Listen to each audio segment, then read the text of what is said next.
Hello friends, welcome back to my YouTube channel. ಎಲ್ಲರೂ ಹೇಗಿದ್ದೀರಾ? ನಾನಂತೂ ತುಂಬ ಸಖತ್ತಾಗಿದ್ದೀನಿ. ಹೋಪ್ ನೀವು ತುಂಬ ಚೆನ್ನಾಗಿದ್ದೀರಾ ಅಂತ. ಇವತ್ತಿನ ವ್ಲಾಗ್ ಯಾವುದು ಅಂತ ಹೇಳಿದ್ರೆ ಸ್ಪೋರ್ಟ್ಸ್ ಪ್ರಾಕ್ಟೀಸ್. ಸೊ ಇಲ್ಲಿ ನೋಡ್ತಾ ಇದ್ದೀರಾ, ಹುಡುಗರು ವಾಲಿಬಾಲ್ ಆಡ್ತಾ ಇದ್ದಾರೆ. ಹುಡುಗಿರು ಥ್ರೋಬಾಲ್ ಆಡಿ ಇಲ್ಲಿ ಕೂತಿದ್ದಾರೆ. ನೋಡಿ ಏನು ಹೇಳ್ತಾರೆ ಕೇಳೋಣ ಬನ್ನಿ ಅವ್ರ ಹತ್ರ. ಜೋರಾಗಿ ಹೇಳು. ಈಗ ಬರೋಣ, ನಿಮ್ಮ ಮೊಬೈಲ್ ಹಿಡ್ದೆ ಅಂದ್ರೆ ನಂಗೆ ಒಂದಿಷ್ಟು ಸ್ಟ್ರೈಕ್ ಮಾಡಿ. ಹಾಯ್ ಫ್ರೆಂಡ್ಸ್, ನೀವೆಲ್ಲ ಆಡಿಯನ್ಸಾ?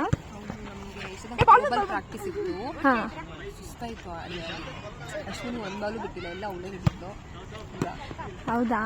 ಹೆಂಗೆ ಅನ್ನಿಸ್ತಿದೆ ಪ್ರಾಕ್ಟೀಸ್ ಮಾಡ್ತಿರೋದು ನೋಡಿ? ನಾನು ನನ್ನ ಪಕ್ಕ ದಿವ್ಯ ನಿಂತ್ಕೊಂಡಿದ್ಲು. ಅವಳು ಸಖತ್ತಾಗಿ ಪ್ರಾಕ್ಟೀಸ್ ಮಾಡಿಸಿದ್ದಾಳೆ. 3,000 ರೂಪಾಯಿ ಕೊಟ್ಟು ಗ್ರೌಂಡ್ ಬುಕ್ ಮಾಡಿದ್ವಿ. ಈ ಕಿವಿಲಿ ಗುಗ್ಗೆ ಪಗ್ಗೆ ಇದ್ರೆ ನೀಟಾಗಿ ಕೇಳೋದೇ ಇಲ್ಲ. ಏನಂದೆ, ಇನ್ನೊಂದ್ಸಲ ಹೇಳು. ಬಾಲಿಗೆ 1,000 ರೂಪಾಯಿ.